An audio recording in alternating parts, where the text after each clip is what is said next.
Mr. Harper, thank you for taking my question.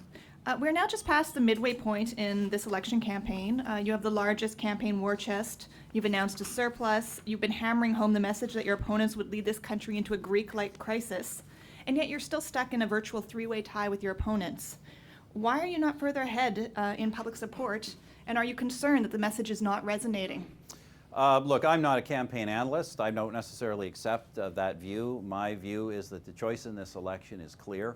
I don't think Canadians want tax increases. I don't think they want a return to deficits, and I don't think Canadians are going to believe when they reflect on it that going to an economic policy of return to deficits, to big deficits and tax increases is going to help our economy. I think they understand that this country has done well through a series of ups and downs in the global economy, through a long-term plan that cuts taxes and balances budgets, and I think that's the direction Canadians are going to want to continue.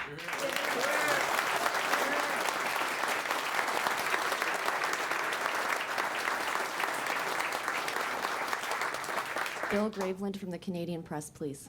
Morning, Prime Minister. The numbers show the government was running a surplus while the country had dropped into recession. Traditionally, the thinking is governments should be spending during tough times. So what is the role of government money during a recession? Well, let's be really clear. We were running, our economy grew last year. Our economy is going to grow again this year. You know, right here I'm in British Columbia. There is no recession in British Columbia. There has been no recession in British Columbia.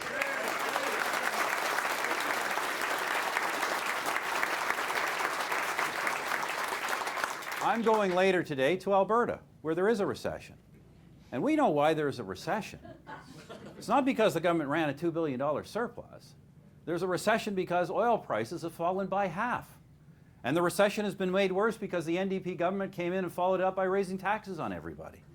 You know, who thinks in the world, other than Justin Trudeau and the Liberals, that a $2 billion surplus in Canada could provoke a worldwide fall in oil prices? I mean, seriously.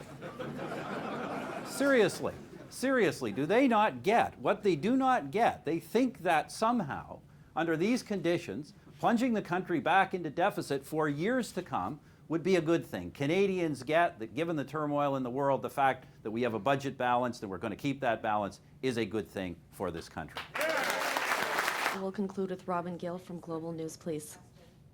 You've set up a number of targeted tax credits, often referred to as boutique tax credits. And economists say that's actually a burden on the tax system and that broad-based tax credits are far better. Why do you think that boutique tax credits are better?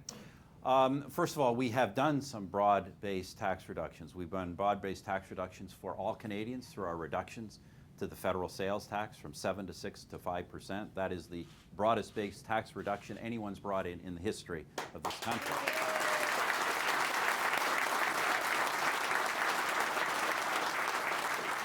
We brought in broad-based tax reductions to our employers, not just to large businesses, but to small businesses. And in this campaign, we are fighting to put those farther down and to keep those because the other countries want to raise taxes on job-creating businesses, and we do not. That's a big difference.